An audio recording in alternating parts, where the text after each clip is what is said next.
Olá, queridas irmãs, queridos irmãos, começamos mais um programa O Espírito da Letra, analisando a obra do Espírito André Luiz, psicografada através do médium Francisco Cândido Xavier. Estamos chegando na parte final do livro Mecanismos da Mediunidade, que é o 11º livro da sequência que começou lá no nosso lar. Nós já fizemos todos os 10 livros anteriores que estão disponíveis em nosso canal, youtube.com/o Espírito da Letra. Você pode desfrutar, pode acompanhar cada obra. Hoje estaremos no capítulo 20º. O Espírito André Luiz nos está falando a respeito da ligação vibratória, física, eletrônica, que embaseia os processos, ou embasa os processos da mediunidade. Hoje o capítulo vai falar sobre o mecanismo da psicometria. Interessante esse nome, psicometria, capaz de sentir o psiquismo dos lugares, das coisas, dos objetos. E é muito interessante, porque é um tipo de mediunidade. Aquela mediunidade que às vezes a pessoa pega num objeto e começa a recordar ou se conectar com a história do objeto, aquilo que aconteceu, a quem ele pertenceu, tudo isso nós estaremos entendendo como funciona. E como o capítulo está bem assim palatável, não tem assim muitas expressões complicadas, o texto está mais facilmente entendível, nós não fizemos um resumo também. Então vamos direto ao texto do livro para abordarmos os diversos subtítulos que vão falar exatamente sobre a psicometria. Então pegue o seu livro e acompanhe conosco essa nova jornada para o texto do capítulo 20º. Ele está chegando aí na tela. E o subtítulo, o primeiro deles é Mecanismos da Psicometria. Vamos ver o que André Luiz fala?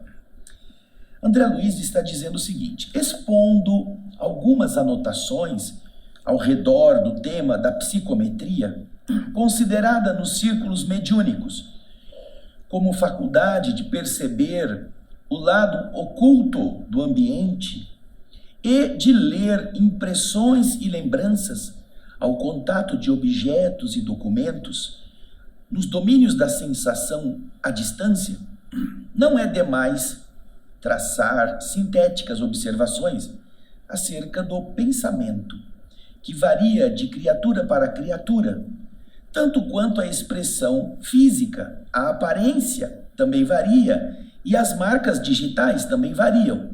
Cada pessoa tem uma sensibilidade e por isso André Luiz está dizendo que é importante realçar que a percepção mediúnica também varia de pessoa para pessoa.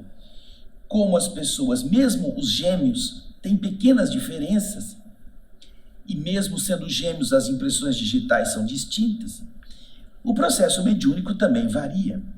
A sensibilidade, a capacidade de perceber, de conectar-se. Então ele vai fazer uma linha geral para explicar esse fenômeno. Vamos continuar então no texto. André Luiz diz o seguinte: nós vamos destacar desse modo que em certos indivíduos, a onda mental que se expande quando está em regime de circuito fechado, na atenção profunda, o médium que para e pensa, aquele que está se concentrando e, portanto, o circuito fecha numa atenção profunda para ele poder sentir o que está acontecendo à sua volta, ele está então nesse circuito fechado, nessa atenção profunda. Esse médium conduz consigo agentes de percepção avançada, com capacidade de transportar os sentidos vulgares para além do corpo físico, no estado natural de vigília. Olha que interessante, para um pouquinho aí. O médium se concentra, ele expande a sua capacidade de onda mental e ele transporta com esta expansão as percepções dos seus sentidos comuns. Então ele passa a poder ouvir em lugares, sentir odores, tocar objetos fora da sua estrutura física, porque ele expandiu-se e ele carregou, ao fazer isto, as sensações. Nós já vimos neste livro, e também no Evolução em Dois Mundos, que o perispírito de todos nós, quando sai do corpo, ele não está respirando pelo nariz, ouvindo pelo ouvido, vendo pelo olho. O perispírito, ele se alarga e ele é capaz de captar tudo através de toda a sua estrutura vibratória. Diferentemente do corpo físico, que precisa, pela situação da natureza a que nós estamos vinculados, natureza material, ele precisa concentrar a visão, o olfato, o paladar, a audição, o tato. Ele precisa concentrar em órgãos específicos. E você já notou que, com exceção do tato, tudo está concentrado na região mais próxima do cérebro. Ouvir, falar, sentir gosto, sentir cheiro, enxergar, são os sentidos básicos que estão todos pertinho do centro que vai decodificar tudo isto.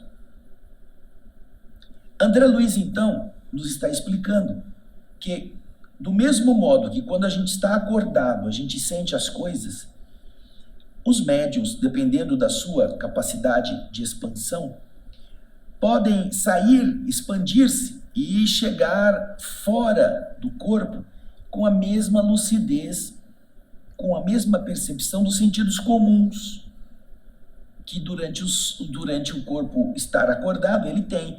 Ele já não está andando para lá e para cá, mas ele está indo a lugares e sentindo os lugares. Continua André Luiz nos explicando, veja só.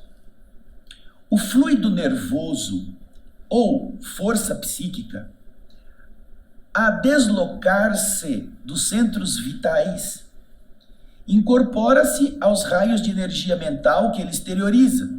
Então, ao sair do corpo, os centros, estes elementos, que é o fluido nervoso, a força psíquica, eles se juntam ao raio da energia mental que está exteriorizando e fazendo o que com isso? Configurando o campo de percepção que se deseja plasmar, segundo a preferência da vontade, conferindo ao espírito novos poderes sensoriais. Vamos supor que o espírito esteja querendo entrar em determinado lugar, sentir, ou ver determinada coisa. Ele vai concentrar a sua força nervosa, a sua força mental na área da percepção visual. Então ele vai aumentar esse poder sensorial naquela área. André Luiz continua explicando. Ainda aqui, esse fenômeno pode ser apreendido, compreendido, tendo por base de observação as experiências do hipnotismo comum. Nós estamos vendo o hipnotismo comum em vários capítulos anteriores, como André Luiz já nos disse. E nessas experiências, o sensitivo, aquela pessoa que é o médium, muitas vezes pessoa em que a força nervosa está mais fracamente aderida ao corpo físico, por isso que ela se exterioriza mais depressa, por isso que ela sai mais fácil, o sensitivo deixa escapar com facilidade essa mesma força que passa de imediato ao impacto espiritual do magnetizador. Quando falamos de hipnotismo, André Luiz já explicou isso antes, o hipnotizador cria um campo mental. Ele faz com que o hipnotizado entre neste campo mental e cumpra as ordens verbais que o magnetizador está dando para que ele vá fazer. Então ele está falando, nesse aspecto, há uma assimilação ou uma similitude de comportamento com a hipnose. Vamos voltar ao texto. O hipnotizado, o sensitivo, o sujete, o magnetizado, são nomes todos para referir-se àquela pessoa que está sob a ação do hipnotizador, O hipnotizado, na profundez da hipnose, quando a hipnose é mais profunda, pode então libertar a sensibilidade e a motricidade, o movimento, transpondo as limitações conhecidas corpo, no ambiente físico. Então ele pode sair do corpo, ele pode, obedecendo às ações do magnetizador, entrar em salas, descobrir o que está dentro de cofres, ele pode ler coisas que estão guardadas em envelopes, porque ele expande essa potencialidade e, utilizando-se dos recursos plásticos do perispírito, ele é capaz de penetrar, coisa que ele não poderia fazer com o corpo de carne, porque é denso, mas o perispírito não. Então André Luiz continua explicando, olha, nestas ocorrências, sob a sugestão, debaixo da sugestão do magnetizador, o magnetizado, que é também chamado de sujete, com a energia mental dele, do magnetizado, separa o fluido nervoso de certas regiões do veículo físico, passando a registrar essas sensações fora do corpo denso, em local sugerido pelo hipnotizador. Você vai ver, você vai tocar, você vai sentir o odor. O hipnotizador já disse isso para ele. Então ele desloca a capacidade de ouvir, de ver ou de sentir odor para o perispírito, que vai ser o foco de sua pesquisa fora do corpo.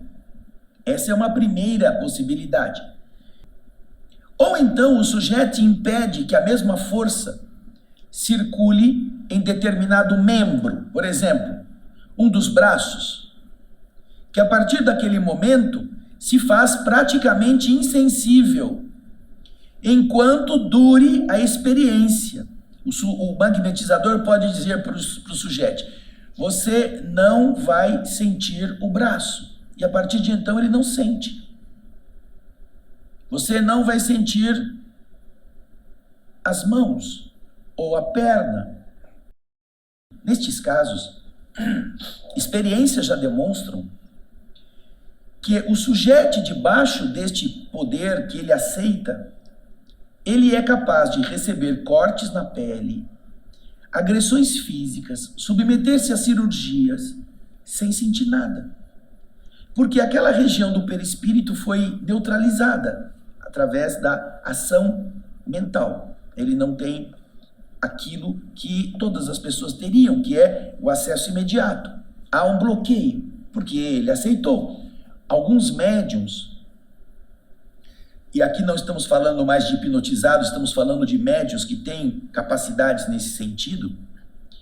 Eu conheci uma pessoa que, quando ia ao dentista, veja só, hein? Quando ia ao dentista, pedia para o dentista esperar uns 5 minutos. Ele se concentrava, ele deixava a área da boca insensível, ele saía do corpo, ou ele tirava a sensibilidade dessa região, e a partir daí ele falava para o dentista, pode obturar, pode fazer o que você quiser na minha boca, sem anestesia. E ele não sentia dor nenhuma. Quando terminava, o dentista dizia, já acabou. Aí ele voltava com a sua mente a sensibilizar a região, para você ver como isso é uma realidade. Uma outra senhora que eu conheci também tinha uma mediunidade desta forma de exteriorizar-se, de sair do corpo ou neutralizar, como se fosse uma letargia, determinados órgãos. E durante o transe, as pessoas que estavam em volta, geralmente médicos que queriam testar se ela estava fingindo ou não, enfiavam agulhas no braço da mulher, pegavam um toco de cigarro aceso e apagavam na carne dela. Porque, obviamente, se ela estivesse fingindo, ela ia ter uma contração espontânea, que não dependia dela pensar. Mas nada acontecia. Quando ela voltava à sua condição de lucidez, ela estava toda furada, machucada, queimada. Porque ela não sentiu durante o transe. Veja que interessante. Nestas ocorrências, sob a sugestão do magnetizador, o sujeito, o magnetizado, com a energia mental de que dispõe, ele separa o fluido nervoso de certas regiões do veículo carnal, passando a registrar sensações fora do corpo, desse corpo físico, desse corpo denso. em local sugerido pelo hipnotizador, que foi a primeira situação que nós expusemos, e a segunda é, ou então o sujeito impede que a mesma força circule em certo membro, um dos braços, por exemplo, que se faz praticamente insensível enquanto perdure a experiência, até que ao toque positivo da vontade do magnetizador, daquele que está hipnotizando, o próprio magnetizado reconduza o próprio pensamento revitalizante para o braço inerte, para o braço imóvel, restituindo-lhe a energia psíquica temporariamente subtraída. Olha que interessante, como é bonito a gente estudar e aprender, não é mesmo? Quando você pode neutralizar determinadas sensibilidades utilizando o pensamento para exteriorizar, para deixar aquilo insensível. Então, esse é mais ou menos o mecanismo que ele está explicando, comparando ao que acontece com a hipnose. Agora ele vai falar sobre a psicometria e o reflexo condicionado. Vamos ver aí. Nas pessoas dotadas de forte sensibilidade, basta o reflexo condicionado, por intermédio da oração ou da centralização da energia mental. Então não está falando mais de hipnose. A pessoa aprendeu a orar e sair do corpo, ou a orar e a expandir as sensações para fora, ou a neutralizar as sensações de algum membro, como eu citei aqui o caso daquela pessoa que foi ao dentista e não sentia dor na boca. Basta então, por intermédio da oração ou da centralização da energia mental, como um reflexo condicionado, para que, por si mesmas, elas desloquem mecanicamente a força nervosa correspondente a esse ou aquele centro vital do organismo físico e perispiritual, entrando em relação, inclusive, com outros impérios vibratórios, com outras dimensões ou outras frequências, dos quais extraem o material de suas observações psicométricas. Então ele sai do corpo, pela oração, ele vai até o lugar. Nós já comentamos aqui em programas anteriores o caso do profeta adormecido, Edgar Cayce.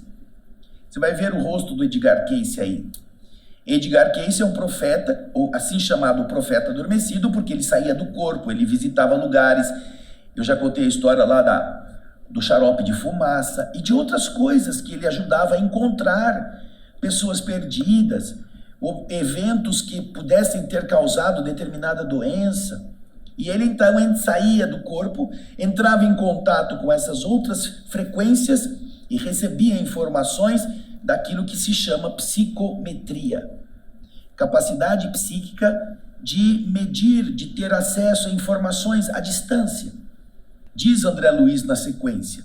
Aliás, é imperioso e imprescindível ponderar que semelhantes faculdades, plenamente observadas nos portadores de sensibilidade mais extensa, que se exterioriza, mais extensamente exteriorizável, eles apresentam-se de modo potencial em todas as criaturas, através das sensações instintivas de simpatia ou antipatia, com que se acolhem ou se repelem umas às outras, na troca incessante de radiações.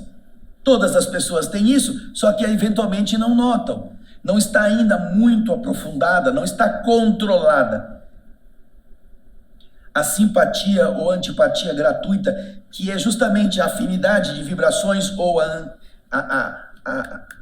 o antagonismo fluídico das radiações das partes, é um processo de percepção psicométrica, só que ainda é muito rudimentar perto desses que eu citei até agora. Pela reflexão, e ele está explicando o porquê que a gente sente estas coisas simpáticas ou antipáticas, a reflexão, uma coisa reflete na outra, né?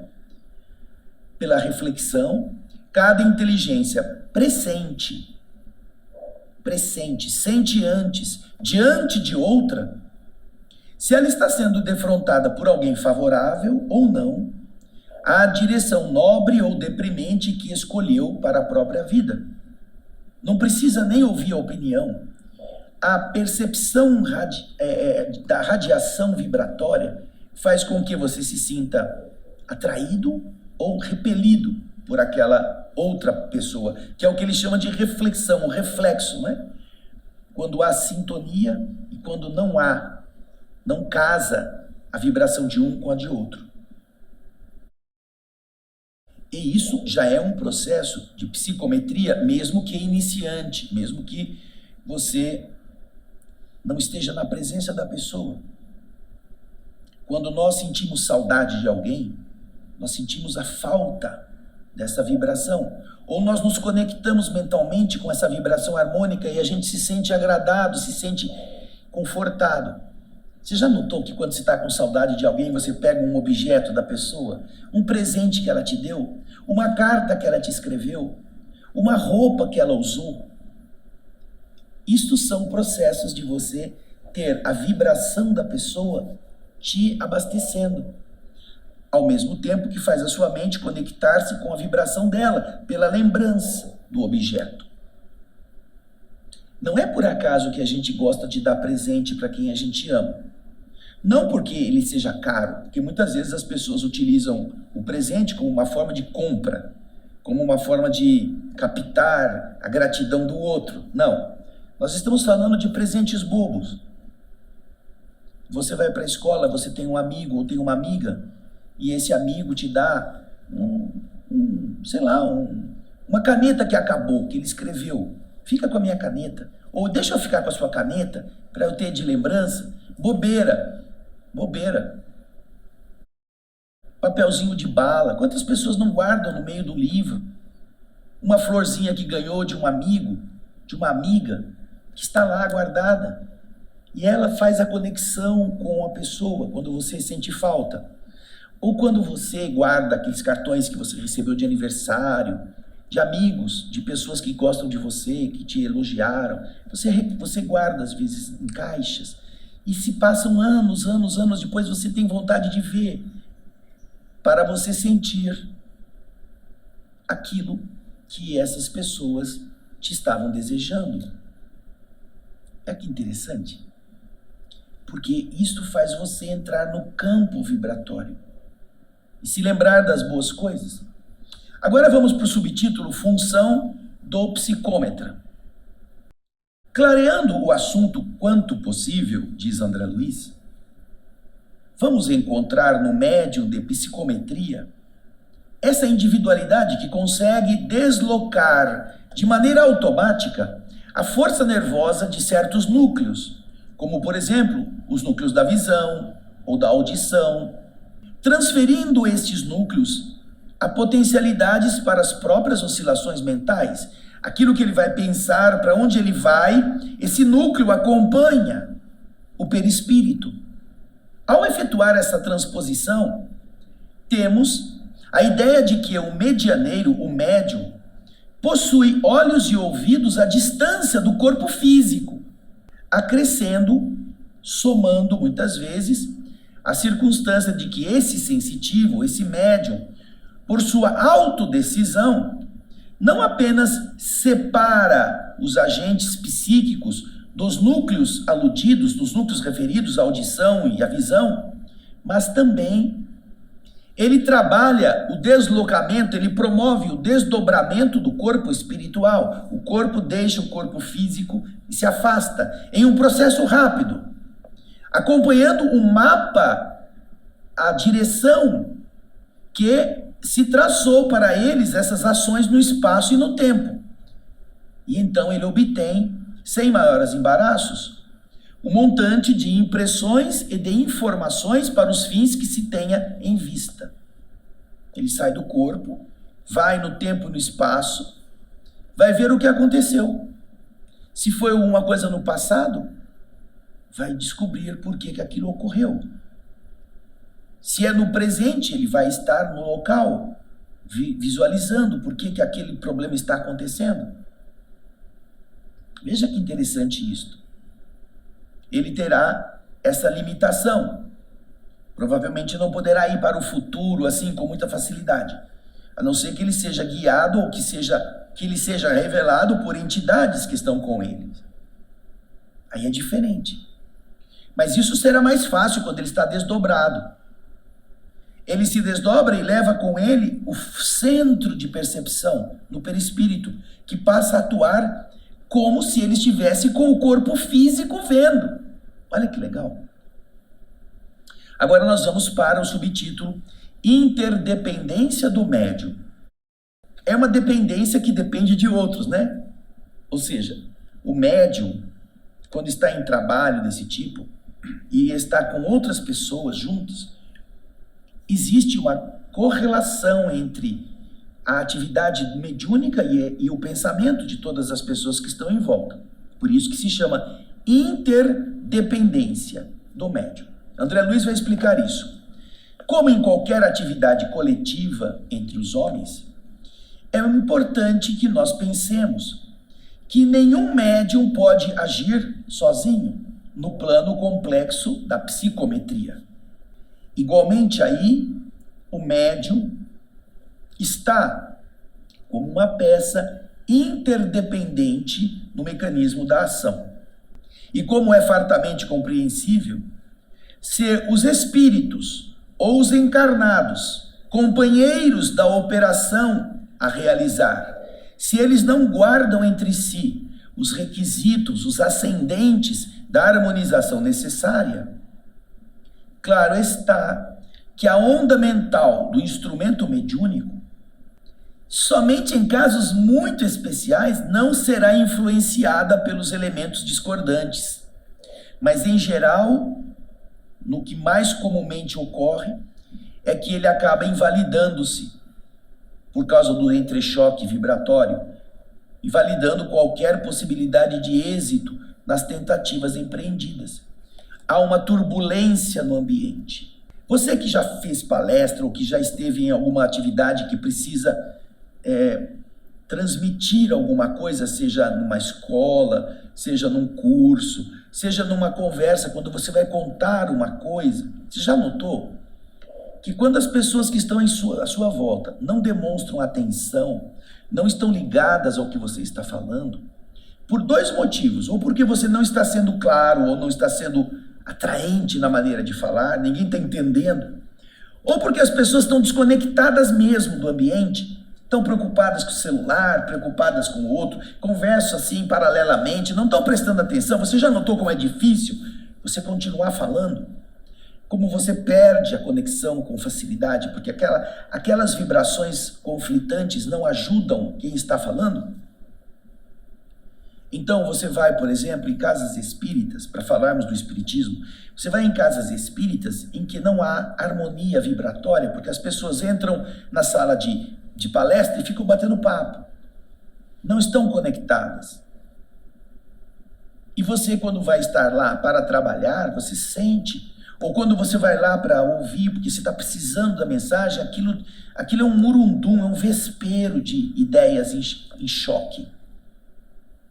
Se você quer ter uma ideia do que significa isto, um dos capítulos do livro Libertação, que nós já fizemos aqui também, tempos atrás, mostra um ambiente espiritual de uma igreja católica para onde a Margarida e o seu marido foram em busca de socorro espiritual. É um tumulto. André Luiz fala que havia 4 vezes mais desencarnados do que o número de pessoas encarnadas para ouvir a missa.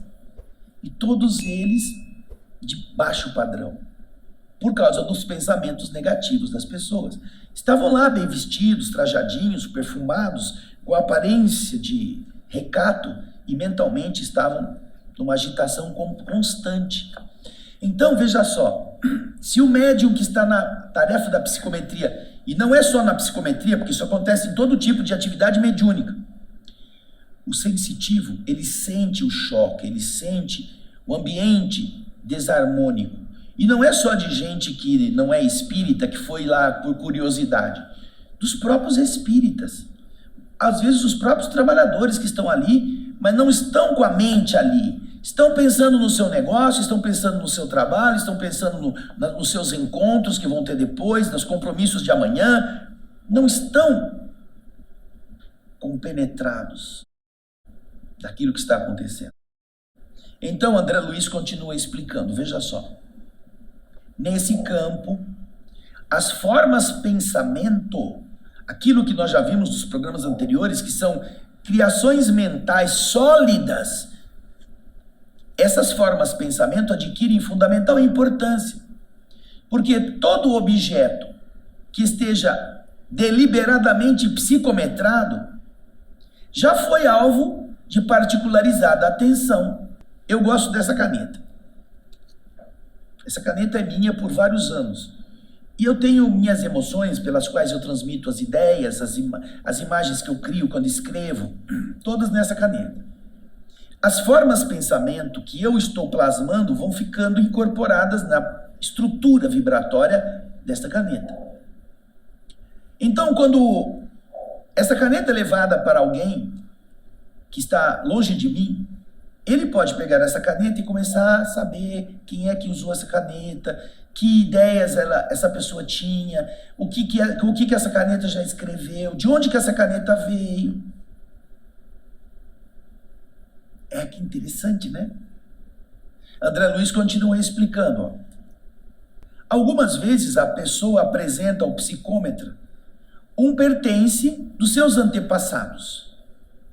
Mas quem faz isso, ao fazer isso, um relógio do avô, uma baixela da tia, ao fazer isso, na maioria das vezes, aquele que está apresentando o objeto já invocou a memória daquela pessoa. E com isso, quando ele não tem atraído para o objeto o interesse afetivo, no plano espiritual, ele, quem está levando o objeto, já terá desenhado mentalmente os seus traços ou os quadros referentes às recordações de que ele tenha em relação àquilo, estabelecendo assim recursos de indução para que as percepções ultrassensoriais do médium se coloquem no campo vibratório correspondente.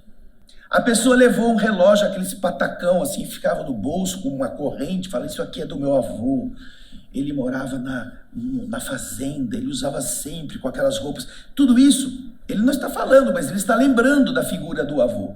E isso são informações que a pessoa que está levando o objeto fornece intuitivamente, fornece com as ideias mentais, as formas pensamento, que o médium que está captando isso está vendo também, está sentindo, mas não é do objeto, é da pessoa. Olha que interessante. Quando isso se dá desse jeito. Então, há uma interdependência muito grande. O médium não está apenas pegando o relógio e vendo o que aconteceu com o relógio. Ele também está sintonizando, até de forma involuntária, mas ele está com o campo mental aberto, e aquela pessoa que está pensando no relógio, no avô que era o chefe da fazenda, o dono da fazenda, que andava de cavalo, que andava vestido com aquelas roupas de antigamente, ele transmite essas formas de pensamento que são captadas pelo médium psicômetra. Agora vem um subtítulo chamado Caso de Desaparecimento. O que será que é isso, hein? Caso de desaparecimento. Em outro aspecto, agora ele vai falar de uma outra situação. Vamos imaginar que determinado objeto tenha sido conduzido ao sensitivo para ser psicometrado, com vistas a certos objetivos. Ele vai explicar agora. Para esclarecer a afirmação, vamos supor que uma pessoa acaba de desaparecer da sua casa, sem deixar vestígio. Não sabe para onde foi. Ninguém sabe.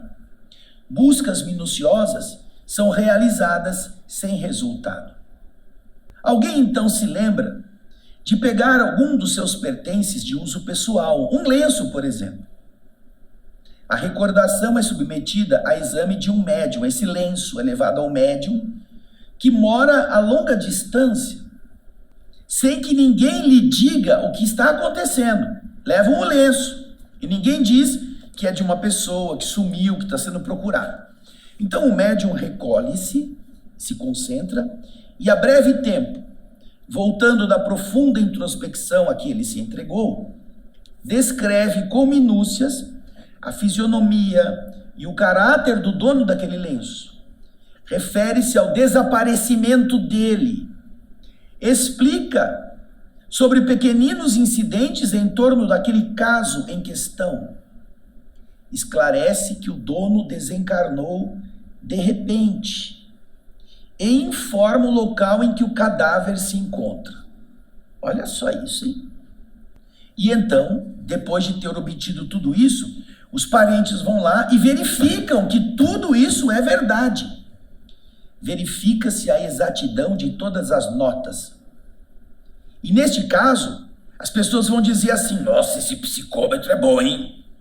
Ele descobriu tudo. Esse é o médium porreta. Isso quem está falando sou eu, não é o André Luiz, não. O André Luiz tem outro jeito de falar. Ele vai dizer assim, volta aí no texto, vamos ver como é que ele vai dizer isso. Ó, ele vai dizer: verifica-se a exatidão de todas as notas e comumente atribui-se ao psicômetra a autoria integral da descoberta. É aquilo que hoje a gente falaria, o médium porreta, né? Sabe tudo, acertou todas, na mosca. Agora André Luiz vai explicar, olha, porém, ao analisarmos esse episódio pelo plano espiritual, outras facetas, esse episódio revela a visão do observador.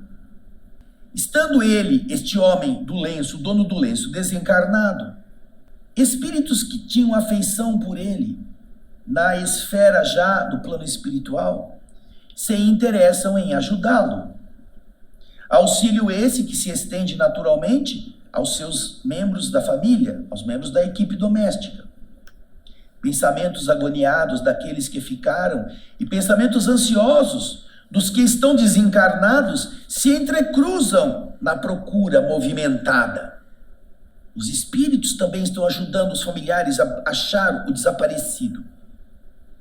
Alguém sugere o envio do lenço para investigações psicométricas. E a solução aparece, então, coroada de êxito. Os encarnados veem habitualmente apenas o sensitivo, o médium que entrou nessa tarefa da psicometria, mas se esquecem, não raro, das inteligências desencarnadas que se incorporam ao médium, à onda mental do médium, fornecendo-lhe todos os avisos e instruções referentes ao feito, ao desaparecimento. Não foi 100% o médium que pelo lencinho achou tudo, não. Ele sente a vibração da pessoa, ele sente o que aconteceu fisicamente com aquele lenço, o caráter da pessoa, mas o fato em si de que ele morreu e que o corpo está em tal lugar, muitas vezes foi transmitido ao médium pela informação dos espíritos que estão querendo ajudar os encarnados a localizar o corpo. Olha que interessante. Então não é apenas um fenômeno de psicometria pura, é um fenômeno que combina a interferência do mundo espiritual para ajudar aqueles que estão desesperados procurando e a exteriorização mental. Poderia acontecer com médium intuitivo, com médium vidente, com médium psicográfico, com médios de todos os tipos de mediunidade. Só que no caso da psicometria, a coisa vem muito mais intensa, porque ele deslocou os centros sensoriais e ele escuta, ele vê o que acontece, como que as coisas são, pela indução ou pela sugestão dos espíritos que estão dando a ele informações que o lenço não tem. Porque, obviamente, a pessoa saiu de casa, largou o lenço em casa. Ela não estava com o lenço quando morreu. O lenço não tem memória para saber que o seu dono morreu. Então, essa informação que está desconectada do objeto não pode ser traduzida pelo objeto. Porque o objeto não está vivenciando as experiências daquela pessoa. Está em casa. O psicômetro é capaz de sentir algumas coisas ligadas ao objeto e à personalidade de quem o usou, mas não é capaz o objeto de passar para ele onde ele foi, o que ele fez, que bebida ele bebeu, onde que ele caiu, onde que está decompondo o corpo dele. Não, isso é informação que o mundo espiritual passou para o médium psicômetro. Agora vamos para o último dos subtítulos. Agentes induzidos. Vamos ver? Todos os objetos e ambientes psicometrados são, quase sempre, francos mediadores entre a esfera física e a esfera extrafísica, como se fossem agentes fortemente induzidos. estabelecendo fatores de comunicação mental à distância, telealimentação, entre os dois planos. Nada difícil, portanto, entender que ainda aí prevalece o problema do merecimento e da companhia. Se o consulente e o experimentador não se revestem de qualidades morais respeitáveis para o encontro do melhor que se busca obter, eles podem levar à presença do sensitivo elementos desencarnados menos afins com a tarefa superior a que se propõe. E se o intermediário humano, o médium, não está espiritualmente seguro, a consulta ou a experiência resulta em fracasso perfeitamente compreensível. Interferências mentais negativas podem atrapalhar todo o processo. Nossas anotações, diz André Luiz, demonstrando o extenso campo da influenciação dos desencarnados em todas as ocorrências da psicometria, não excluem, como é natural, o reconhecimento de que a matéria assinala sistemas de vibrações criados pelos contatos com os homens e com os seres inferiores da natureza, possibilitando as observações incomuns das pessoas que são possuidoras de poderes sensoriais mais profundos, como, por exemplo, na visão, através de corpos opacos, na clarividência e na clareaudiência telementadas ou visão à distância, na apreensão críptica, naquela apreensão de coisas ocultas da sensibilidade nos diversos recursos radiestésicos. Radiestesia que percebe sinais de objetos, de minerais, de veios d'água, etc., que se filiam notadamente aos chamados fenômenos de telestesia, que significa a capacidade de perceber as sensações ou informações à distância sem uso dos 5 sentidos tradicionais. Então, os ambientes, as nossas vibrações, as coisas que estão nos circundando, podem fornecer elementos para que os médiuns façam isso. Aliás, havia, eu não me lembro o nome dela agora, mas uma médium, se não me engano, de Goiás ou de Minas, era consultada por empresas de mineração para que com o seu potencial vibratório à distância ela detectasse jazidas minerais. Ela fazia isso, ela era consultada porque ela tinha poderes telecinésicos, poderes de radiestesia.